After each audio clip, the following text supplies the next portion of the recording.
Hello and welcome to What's Your Story? Today I have a wonderful guest for you, somebody I've known for a long time and absolutely love. His name is Ronny Engelke. Did I say it right? Engelke. Engelke. What was it you said it meant? It means a little angel. Little angel. You're a big guy. I know, right? How are you going to be a little angel? You're a big angel. You're one of my angels. I always appreciate you because when I go somewhere to speak or something, you come and support me. You're always so cool. Oh, Judy, that's because you're a great mentor and a great person to know. Well, thank you, because you've been fabulous about that over the years, and I've just so enjoyed it. And now you're a big-time recording star. Thank you. Yeah, tell us about this. Thank you. It was a lot of fun doing it. It was actually by accident. In my office, somebody was talking down, and I could have got upset. I did get upset. I could have used my fists. Were they talking to you, down to you? Yes. And I was angry for 10 hours. I was angry. And then I thought I could grab him, I can punch him, I can hurt him. And then I thought, there's got to be a better way. Yeah, you don't want to go to jail. I didn't want to go to jail again. Oh, okay. So I thought about it, and back then I was learning how to rap, freestyling, and I just happened to buy a beat, and I was so angry. You bought a what? A beat. A beat. What does that mean? A song, a track.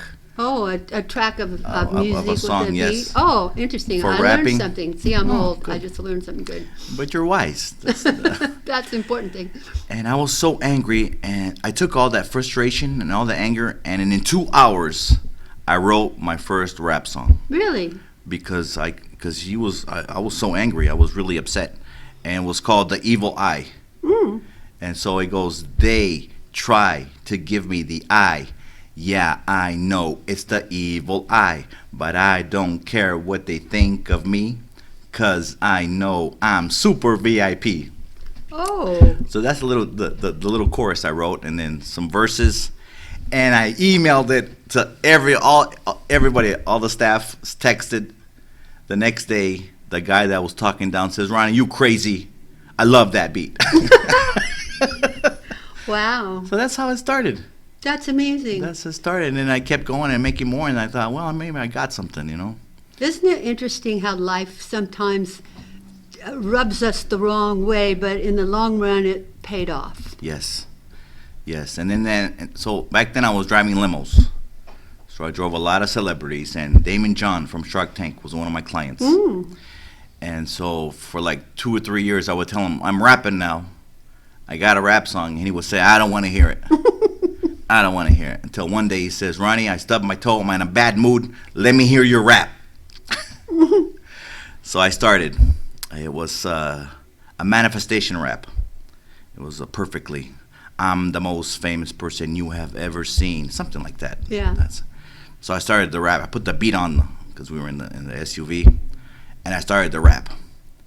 And he goes, stop, Ronny, stop. I'm like, oh, no, he didn't like it. Oh, no.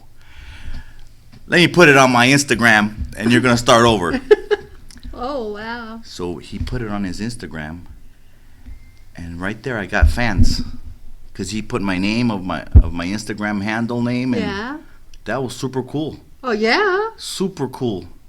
So I kept rapping and stuff later on. About maybe 3 months later, I said, boss, I got a new rap for you. He goes, yeah, let me start Instagram right now. So that's when I created the winner rap. The winner rap, that's the one that went on to be my number one hit. Number one, yeah. And I didn't know it was a hit until I performed it. First I performed it at an open mic. And there was a gentleman, a Jamaican gentleman. He was sitting in front of the stage, his table. But I wanted to put my phone at his table, so I started talking to him, made friends. And I said, is it okay if I put my phone here to record? He goes, oh, what are you doing? I'm rapping. Oh my gosh, you should have seen the doubt in his eye. I just saw the doubt. He did a little smirk. And he goes, I'm a rapper too, and my son's here to rap too. So, okay, nobody wanted to go first, so I volunteered to go first. I started rapping. When I got to the chorus, everyone started yell my chorus back to me. He pulled out a phone to record me, and I thought, oh yeah, I'm onto something. Good for you. I'm onto something. And then when James and John put it on his Instagram, it blew up. I got That's amazing. a few thousand hits without doing real marketing or anything. I love it. So that was a lot of fun. And then the day that I rapped to Damon, Winner Winner, he says, we got to go pick up Mark Cuban. I'm going to put him on the front seat, and I want you to rap that song to him. So there's a little clip somewhere online somewhere on the Ronny E at YouTube. There's a little clip of Damon John saying that I was going to rap for Mark Cuban. Wow. And Now that's your rap name, Ronny E. Ronny E. Oh, I like it. Yeah, because, Eminem was taken. You're too funny.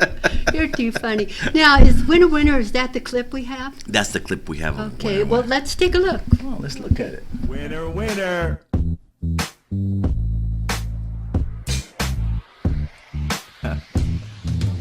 You're a winner, try again. You're a winner, do it again. You're a winner, try again. Cause if you don't know if you're gonna win. My life, like a roll of the dice. Winning life, I paid my price. Let me just really begin. This is my message for all my friends. When I was young, I couldn't read or write. I was good with the numbers, I was always right. Don't feel so sorry for me. I've written 5 books, they came easy. I speak English, Spanish, Portuguese. I learned these on the go. Traveling from show to show. Repeat after me, here you go. I'm a winner, try again. I'm a winner, do it again. I'm a winner, try again. Cause if I don't know if I'm gonna win. I'm a winner, try again. I'm a winner, do it again. I'm a winner, try again. Cause if I don't know if I'm gonna win. This is the middle of my life. I made a mistake, I did the prison life. While I was there, I went to school. Got my GED and some college too. Eventually I did get out. 5 years parole to figure it out. Don't make the same mistakes I made. I let anger ruin the day. Control yourself no matter what. I'm giving you the secret, it's clear cut. The mindset stayed with me. I'm always thinking I'm a winner, you see. Positive thinking will bring success and replace your big mess. Life is easy, I want you to win. Go and repeat again. I'm a winner, try again. I'm a winner, do it again. I'm a winner, try again. Cause if I don't know if I'm gonna win. I'm a winner, try again. I'm a winner, do it again. I'm a winner, try again. Cause if I don't know if I'm gonna win. So, is this the end? No, not really, it's about to begin. The purpose of my life is what I decide. It's gonna be fast, incredible joy, right? Choices you make will affect your life. Listen to me and take my advice. Do good for yourself, don't compromise. Enjoy everything, even on the climb. Think, don't do the crime, cause you know you'll get the time. Don't be so foolish like me. Please take the road and think clearly. Where you're going and what you're gonna get. Don't you forget is what you get. And repeat after me. I'm a winner, try again. I'm a winner, do it again. I'm a winner, try again. Cause if I don't know if I'm gonna win. I'm a winner, try again. I'm a winner, do it again. I'm a winner, try again. Cause if I don't know if I'm gonna win.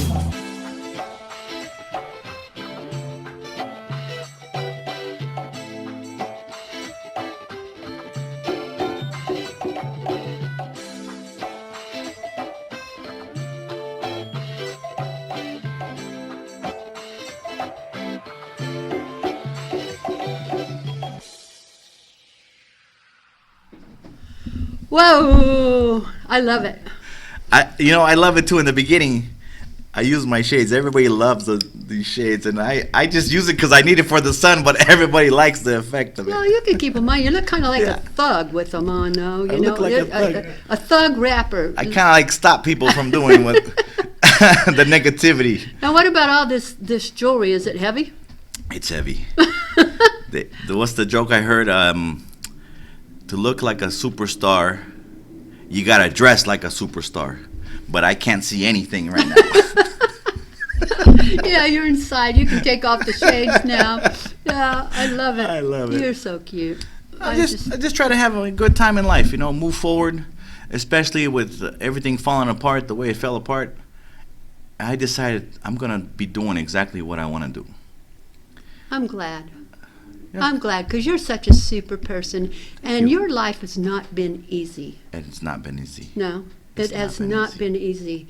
And a lot of people don't know things about you that I know only because I've known you for a long time. But you were a circus performer when you were a little child. I mean, your parents were circus performers, right? That's correct. Yeah, and you used to, I saw a video of you one time, and you were balancing your little brother on your feet and spinning him around, Yes. and you did all kinds of acrobats and things. That was long ago. Wow. So as a little kid growing up in the circus, I didn't have any talent. No, none? And I wanted to be on stage so bad, but I didn't have any talent. And so what I would do, I remember one time when we were Ringling Brothers, I would dress up like a clown. And I would go around and just wave at everybody. I remember that. It was a lot of fun. I had a great time. But I was kind of like a Dennis the Menace. I set fire to the haystack, 10 by 10 stack. On purpose? I was a little Dennis I the mean, it Menace. wasn't like the circus said, well, you set fire to this. You did it yourself. Yes. I got such a whooping. Oof. Such a whooping that every time I saw a burnt match, Mama, look what I found. Look what I found, Mama. It wasn't me. Yeah, well, it was that kind of beating. Oh, that's amazing. So with the circus, did you guys travel everywhere, all over? We travel. As a kid, I thought everybody traveled. Every 2 weeks we were traveling. I thought everybody did that. And come to find out, it wasn't normal. I didn't go to school. I couldn't read and write till I was 11.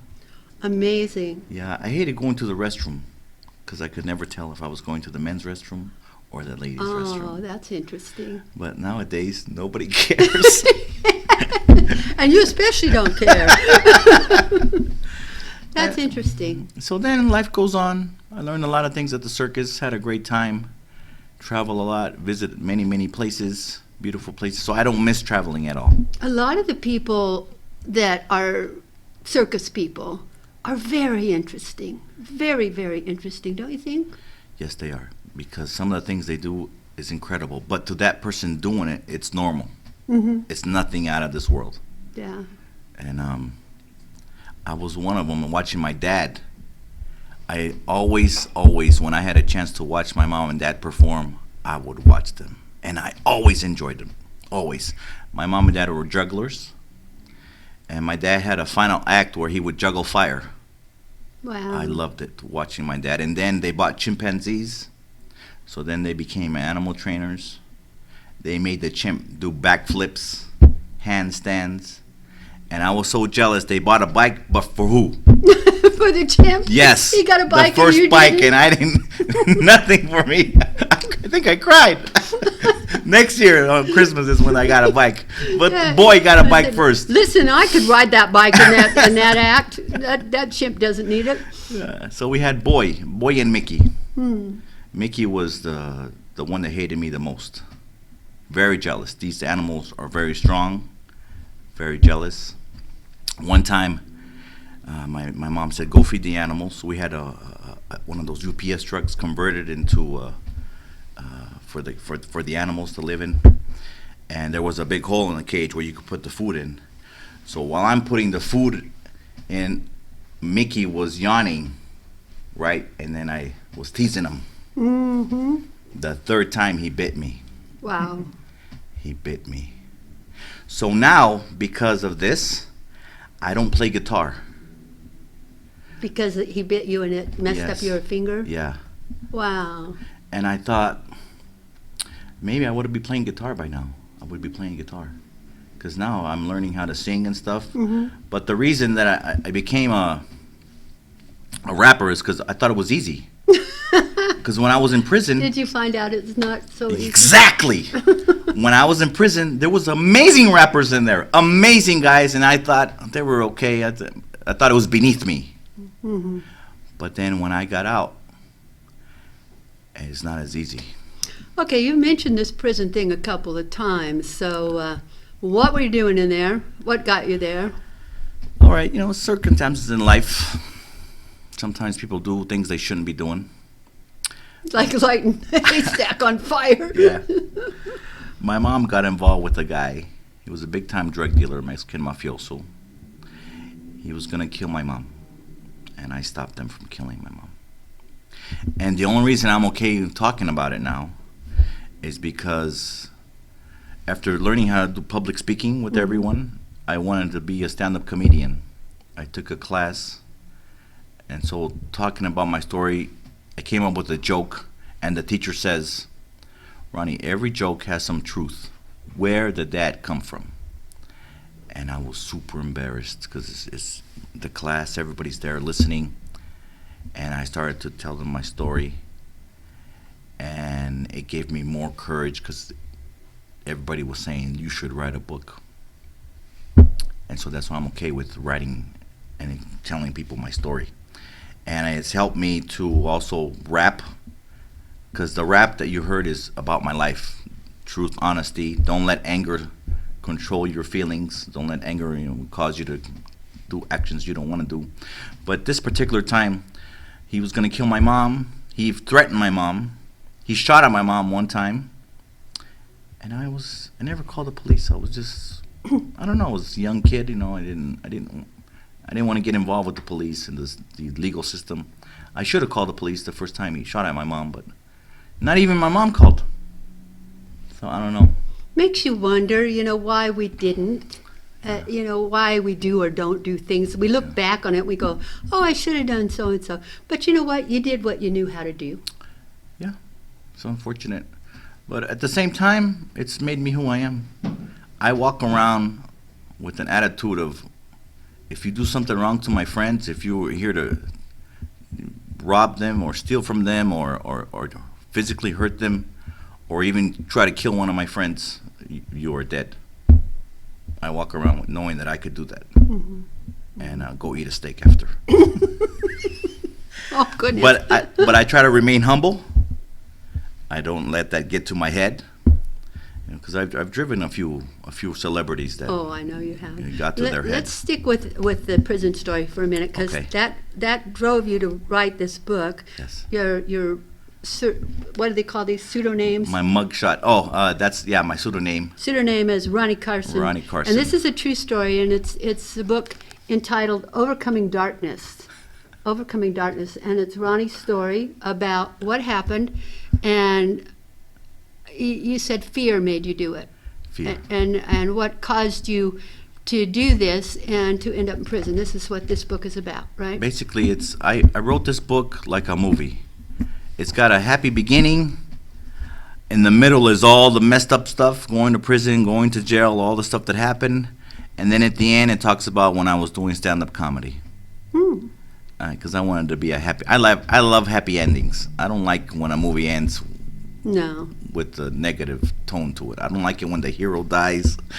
No, it really ticks me off when you get to the end of the movie and it's just kind of, ugh, Yeah. I'm like, what? I've been watching this for 2 hours and now there's this? Yeah, I want it to be positive. So, and plus, I want to inspire people. And whatever you want to go do in life, go do it. Yeah. Because you're running out of time. I have a rap that says, if you don't go do what you do, you're running out of time.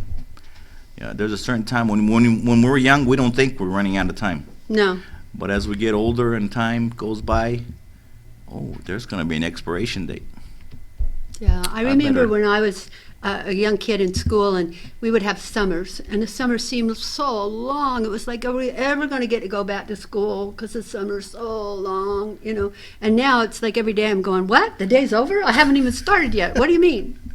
We are. I don't know if time really got faster, or we're just so busy. look at this. Reflecting on stuff. Basically, you have one long life. When you sleep, you don't die. You're sleeping. You're still alive. Mm-hmm. And the day goes by, and we call it a day when there's night and day. We call it one day. Mm-hmm. But in reality, it's just one long life Mm-hmm. until it's over. Yeah. So you have to decide what you want to do.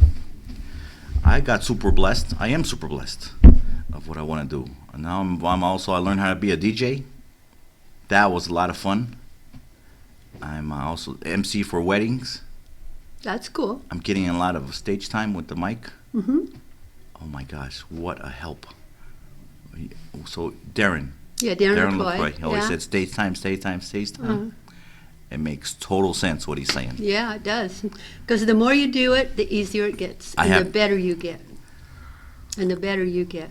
But now, Ronnie, for a few years there, you drove a limo here in Vegas, and you drove some pretty powerful people. The first celebrity CEO I drove, I didn't know who he was. We're doing 70 on the freeway. This is before the smartphone came out. He was on the phone. He was in the front seat. He was on the phone talking. Look, I'm going to get that phone number from you. But I didn't see him pull out a piece of paper or a pen. So I'm doing 70. I pull out a piece of paper and a pen, and I hand it to him like this. He grabs it. And then the sun started hitting his eyes. He has the phone and the pen and everything. And now I put the visor down, not thinking that's what I would want the driver to do for me. Next thing you know, the guy started requesting me. Okay? I'm like, oh, that's cool. And I bought the magazine, the 400 Wealthiest People. You know, because you have that fantasy. Yeah. You want to see who's who. So Yeah, you want to be wealthy one day, right? Yeah, you know, my money's on the way. Mm-hmm. Not worried about that. So I'm going through the pages, and bam, I see this guy. Oh my gosh, he's requesting me. Who is he? Jeffrey Katzenberg, the CEO of DreamWorks. Not too shabby. Oh my gosh, creator of Shrek. And but before that, he was working at Disney. He created Lion King, a whole bunch of animation. Yeah. Oh, what an incredible guy! And he's like, oh, he's worth $900 million. That's not shabby. That's what the thing said, right? The magazine. I'm like, oh, that's cool. From that moment on, when anybody mistreats me, I look how he treated me. This guy can buy anything. Was super respectful. Super respectful. And he was paying me to work for him. Yes.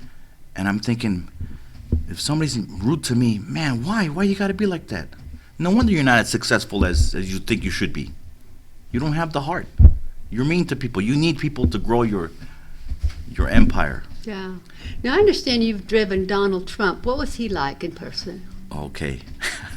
How you see him in real life is how he is. Okay? Someone told me he was a real gentleman. Oh, so back then he doesn't like to shake hands. So I already knew that reading his books. You know, he didn't like to shake hands, so I never shook his hand. And so we're on the way to. I picked him up at the hotel, at Trump Hotel. We're on the way to one of his pageants. This is before I didn't know he was going to become president. He was never talked about it. So we're on the way. It's in a limo. I take off gently because if you take off too fast, everybody in the back will get whiplash. That could be fun. So in a way, this was classy and not classy. The bodyguard was sitting next to me, Keith, super professional. Donald Trump yells from the back of the limo, "Keith, why are we driving so slow?" I said, "Keith, put your seatbelt on." Never again did he complain about our Driving speed. slow, huh? Did he complain about fast? Oh no, he didn't complain about fast. And then another time, he called his wife. Donald Trump called his. Wait, hold on. Keith, dial my wife. So Keith, like Siri, pulls out the cell phone, dials the number, hands him the phone. I'm like, oh my gosh, that's so. I thought so pimp, right? I thought. And he's on the phone talking to his wife, and he was talking about another lady, how beautiful she was. I would never call my wife to tell her how pretty another girl was. Never. And I guess he has that kind of relationship where he can do that. Well, his wife's pretty awesome. Yeah. I never drove her, but I did drive his kids. I didn't drive his daughter, just the boys. Other than that, it was all cool. I could say I drove the president of the United States.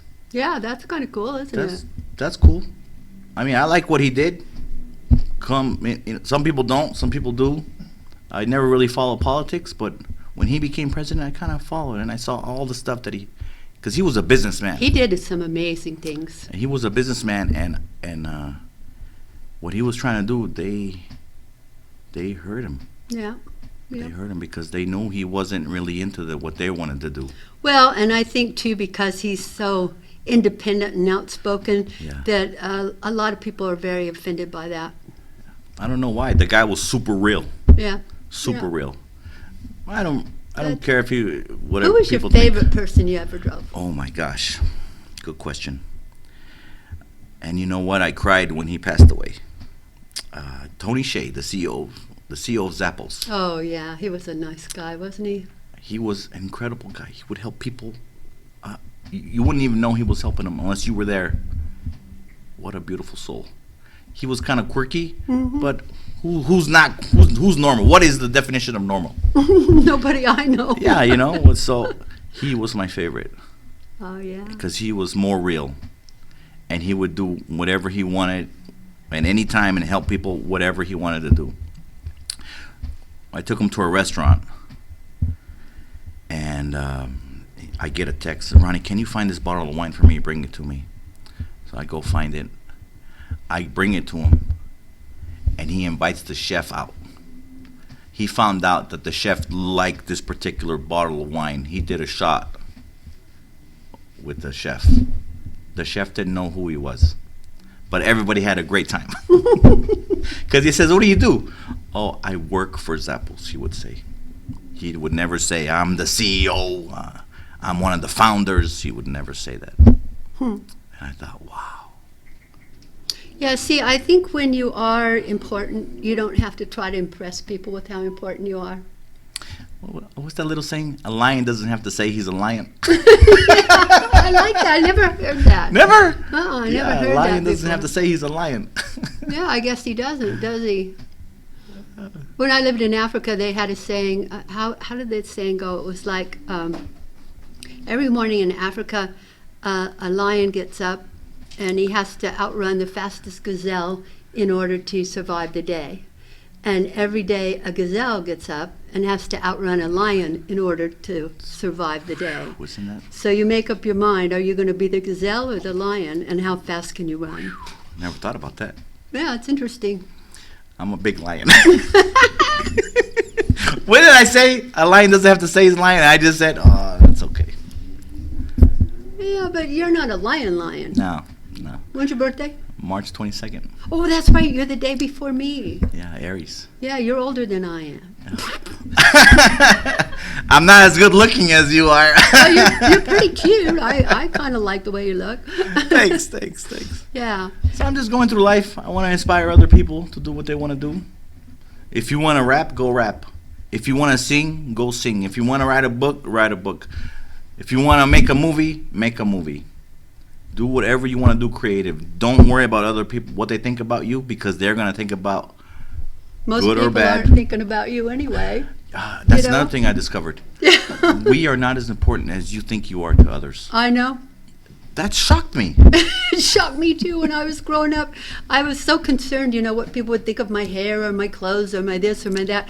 And my dad said to me, about 85% of the time, nobody's thinking about you, Nobody. period. And I'm like, what? I thought everybody was thinking about me, that was a real surprise. So you learned. Somebody told you. I had to figure it out. Yo, you had to figure it out by yourself. No, my dad was real good about pointing out the realities of life. He used to punish us by making us go in this one room where he had all these positive mental attitude books, and he'd lock us up in that room, and then when we came out an hour later, we had to give a book report. Really? Yeah. It's a good way to punish your kids because, boy, we learned about positive mental attitude. By doing something negative. Wow, that's cool, but I'm glad you're lucky. Yeah. Because you would have probably never read those books. I wouldn't have. Yeah. And then after I got into them, I thought, this is pretty good stuff. Pretty good you know, stuff. that's where I learned how to set goals and do affirmations and make vision boards and, you know, all of those things that a lot of people don't learn until they get older. I mean, at 16 years old, I'd already read almost every positive mental attitude book out there. I never read of Think and Grow Rich until I went to prison. Wow. I didn't even read a book till I went to prison. Because you got a lot of time. Once you're there, you can read a lot. I learned to like to read. Yeah. So right now I enjoy reading a lot of books. It kind of takes you to another reality, doesn't it? It does. When you get into the book and when you're really into it, it's like you're in another world. Or I am. Oh, no, I did experience that. Yeah. I did experience that. And I think that's why some of us write books. You know, we've gotten into that other world when we read other people's books, and then we start putting our own story down, and it kind of carries us along, and then we want other people to read it and feel like, wow, if she can do that, I can do that. Exactly. If you can do it, why am I not doing it? Yeah. And even if something bad happens, well, in my case, even if something bad happens, that's why it's overcoming darkness. Mm-hmm. It's up to you to decide what happens after. Exactly. Overcoming is the positive word there, you know. I wrote a book called Overcoming Cancer, A Journey of Faith. It was about my cancer experience, you know. And I think that's important for us to tell our stories. Other people love listening to stories. And unfortunately, when we're gone, and fortunately, they get our books. Yeah. And whatever else we've created. Yeah. That's the cool part. And they learn lessons that they don't have to learn by experience. That's right, because the lessons are tough. The lessons are tough. Some of them can be. Oof. How long were you in prison? 5 years. 5 years. And how old were you? 17. 17. And you were in there until you were 22? Before, they let me out on good behavior a little bit before then. Right before my 21st birthday is when they let me out. But I was under supervision. Mm-hmm. Still under supervision. I got a job working at a dairy farm. The new controller, the new manager was just hired, and I was the first employee he hired. Wow. And I was so good at my job, I became the manager of that dairy, while the controller would go to other dairies. I put systems in place that I caught the owner stealing $30,000 a month. Whoa! I didn't turn him in because it was his company. It's his company. But it's a corporation. You got to make sign the paperwork. I learned a lot of things there too. Hard work. Worked at a dairy 14-hour days. And then when I left the dairy business. Were you in this area in Las Moapa. Vegas? Moapa. Really? 45 minutes from here. I know where that dairy was. Really? Yeah. I left before they had the big flood. Oh my goodness. It's closed now because they had a huge flood. I don't know how many animals died, unfortunately. Wow. But I had a good time. I learned so much. Hard work. Don't be scared of hard work. But when I left the dairy and found other jobs, I couldn't believe how easy all these other jobs were. Say, this is easy compared to what I was doing before. Yeah. Yeah. And I learned how to interact with people. I always wanted to be a good person, even though I went to prison, and I didn't let that stop me. Well, you didn't go to prison because you were out on a killing spree or anything. Right. I mean, you were defending your mom. Yeah, and it was almost a had to do situation, and so I mean, it's not like you were a bad person. Yeah. A lot of people tell me that, so I'm very, very grateful for people's words telling me, encouraging me. What happened to your dad? Did he die early on, or? No, my dad was around. He left my mom a long time ago. And if it wasn't for that, I would never be a foot juggler. I would never have been able to juggle my brothers on my feet because my mom got involved with one of the Berosini brothers. Bobby Berosini had the orangutans at the Stardust Hotel a long time ago. I know one of his orangutans put my hand in its mouth and bit me. Really? Yeah. I didn't know that. I did a television show with Bobby Berosini. Oh, my goodness. And his orangutans, and the orangutan picked up my hand, and he looked at it, and then he went, I'm like, My goodness. right on TV. Did you get stitches or anything? No. Oh, He didn't lucky. hurt me bad. Oh, But lucky. they're strong. They are. Those animals are very strong. and they have a lot of emotions, jealousy. Wow, I'm Yeah. glad nothing really happened to you. Yeah, because the one kept hugging me. Oh, and, yeah. Yeah. So it turns out that Bobby Berosini and his brothers, they were foot jugglers. Oh, I didn't know that. They were foot jugglers. Bobby Berosini was the top man, as they call him, Mm-hmm. the one that would get juggled, and Johnny was the bottom man, which is who I learned from. Ah, Foot juggle people on my feet. yeah. The first time I saw a video, I couldn't believe it. That's what we did. You know, isn't it interesting when you grow up in this area here? The people that you meet that just seem like normal, everyday, okay people. And then you get out in the world, other places, and you think, oh, that person was a star. Oh, that person was, and it's like, whoa. And the thing I found that it really did to me growing up here, I'm not overly impressed just because you're a star. I'm impressed if you're a kind person, if you're a generous person, if you're like Tony, if you're a nice man, but I'm not impressed just because you have celebrity. And I think that happens very much to those of us who grew up here. But Judy, you have to understand, I didn't know all the people you knew. You know a lot of amazing people. You have been influenced with a lot of great people around you, superstars, but you're not arrogant about it. You have a great personality. The first time I met you, I loved you, Thank you. and I thought, I loved you too. I didn't know that you knew everybody, all these amazing superstars. So I feel super blessed that because you've attracted all those people into your life, and that's why I'm here, because you attracted me into your life. I did attract you into my life. You're a wonderful person. Thank you.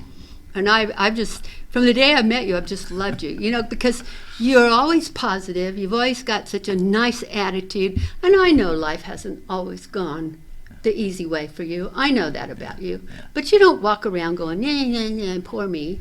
Well, because you know what, like Anthony Robbins says, the attitude is what determines your life. Yeah, What kind of attitude you're going to have of what happened to you. exactly. So, but I've noticed that a lot of people are talented, but because we have to work and stuff, they stop doing what they want to do. I know. And you know what? If you do what you want to do and you just keep doing it, you'll get really good at it, and then you will make a living.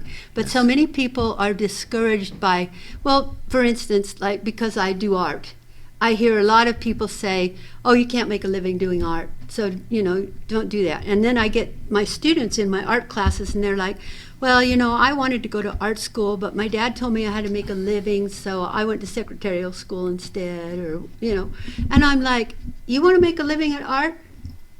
I'll show you how to make a living at art. You get busy and do your art. I'll show you how to sell it. And they not only are you teaching them, but they're getting instructions from an amazing person. Because I've seen your art; Oh, thank you. they look amazing. Thank you. But you know what? It's like, I hate it when people discourage other people. I don't know why it's like that. I don't No. know. I don't know why. So when I tell people I'm a rapper, even though they want to relate to me, so they try to say their uncle was a musician, but they are not doing it. Yeah. Even though they want to relate to me, and I found that. So I try not to tell people what I do so much, because I feel like they're at a lesser rank than me. They think, Yeah. but if they only knew, if they took the time to try it and do it and keep going until you get better, Exactly. you could do it. Exactly. My first You could pictures do it. weren't that great. I always when I get a new class of art students, I always take a couple pictures from my first couple lessons. I take them along and I say, okay, well, I take pictures of what I do now, and I say, this is who I am, this is what I do, this is the kind of art I do, and here's the picture I did, the first picture, and here's my second picture, and they go, whoa, that wasn't very good, was it? And I go, no, it wasn't very good, Judy, but you got to learn. that's amazing. You have to be humble enough to do that.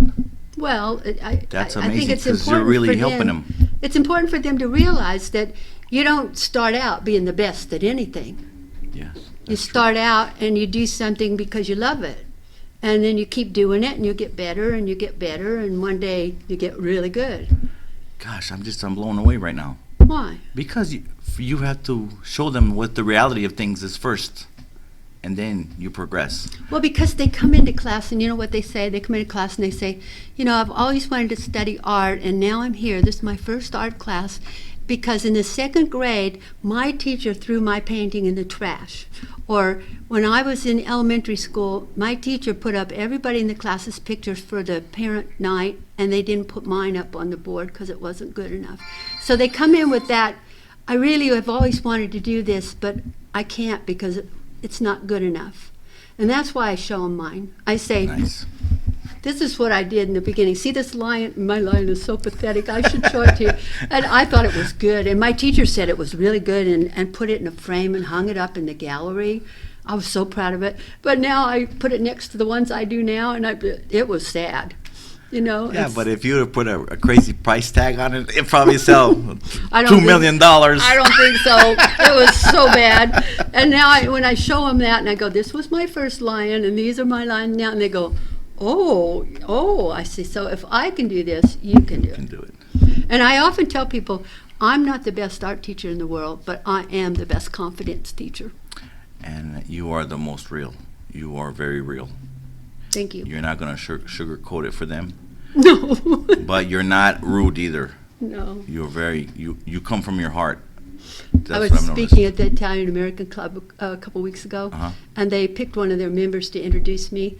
And he said, Judy Morneau gave us an introduction that she wanted us to read, because I always do that because it sets up my material, right? He goes, but I'm not going to read it because I know Judy, and he sticks it in his pocket. He said, so I'm just going to tell you about her. And then he goes, blah, blah, blah, and he says, yeah, and she just doesn't mince words either. You know, when I was taking coaching lessons from her, she told me I was fat and that I needed to lose weight and that I wouldn't get up on stage looking like I look. I was just mortified that he said that, you know, to an audience, because I said that to him in private. And I didn't say he was fat. I was very kind. I said, you know, you're a bit overweight and you really need to work on that because you're talking to people about habits. And you don't want to look Be like you're not, incongruent. like you're not doing what you talk about. And then he goes and tells this audience, she said I was fat. And I'm like, Did they laugh? no. Oh, then that's not good. It made me sound like a mean old horrible person. So what'd you do? I corrected him. And okay. I just said, thank you so much, John. I really appreciate the wonderful introduction. But I do want to make one thing clear. I was in a private coaching session with John when I told him he was overweight, and I did not say that he would never make it as a speaker because I knew he would. Oof. And I just let Nice. it, you know. But I did correct it because I thought he's making me look like a horrible person. But because you're such a professional, you know what to do. I don't know what I would have done. I probably would have made a joke or something. I would say, yeah, and you're still fat, so are you working? You getting any work? Because you haven't done anything about that problem you've got. No, you know, because I don't try to hurt people. Like you, I don't try to hurt people. I don't try to say things that are mean. I've been overweight all my life. I've dealt with it my whole life. I'm not going to go around insulting people. Right. I say it in jest, you know, being funny, but I wouldn't go around and say to somebody, oh, you're really a fat person. No. It doesn't And I was trying to help him with his career it's because he okay. wanted to be on stage, and I didn't want him to be Right. talking one story and looking at a different one. Everybody has lessons. Yeah, we That's do. We okay. have lessons to learn. That's all right. We had a So good what time. was the hardest lesson you ever learned? To forgive myself. Very hard. That is a hard one, isn't Very it? hard. I cried for 6 months. Really? Yeah, because it was another person that I killed. You know. So what? He was going to kill my mom. Yes, that would have happened. But because I took an action to stop him. But it was a person. Yes. You know, it wasn't an animal. It wasn't something that wasn't alive. It was a living person. And when he was sober, he was a good person. But because of alcohol and drugs, it changed him. Yeah. Yeah. So yeah, to this day, I never been drunk. I don't do drugs, and I don't smoke. To this day, because of that moment. My dad also, when he would drink, he was very abusive to my mom. And I think that's what affected me too. Oh, I'm Affected sure. me, you know. I'm sure. So now when somebody was going to hurt my mom again, I was old enough to stop them. Yeah. Yeah. Yeah. But Have you forgiven yourself? Yes. And I have forgiven myself for a lot more things. Well, on that note, it's time for us to close this story down. Perfect. Thank you, Ronny, so much for being here. I always love my time with you. Thank you. You're such a special person, and you've been through so much, and you've come so far, and I always feel more positive when I walk away from an encounter with you. Thank you. Affect people in such a good way. Thank you. There's so much more to life than what we think. Thank you. It was a pleasure. Okay, do you want to tell people where they can watch you on YouTube? Let's see. You can go to my site, RonnyE.com. RONNYE.com. You'll get my latest and greatest songs there. My rapping. Winner Winner is my #1 hit. You can find it on all the major platforms. Enjoy that song. When you're feeling down, just listen to it. I'm a winner. You are a winner. You are. It takes one to know one. And thank you for being with us today. I hope you'll come back and be with us again real soon. And remember, if you have a story and you'd like to share it with the world, just let me know, because I would love to have you as a guest on the show. Thank you, and goodbye.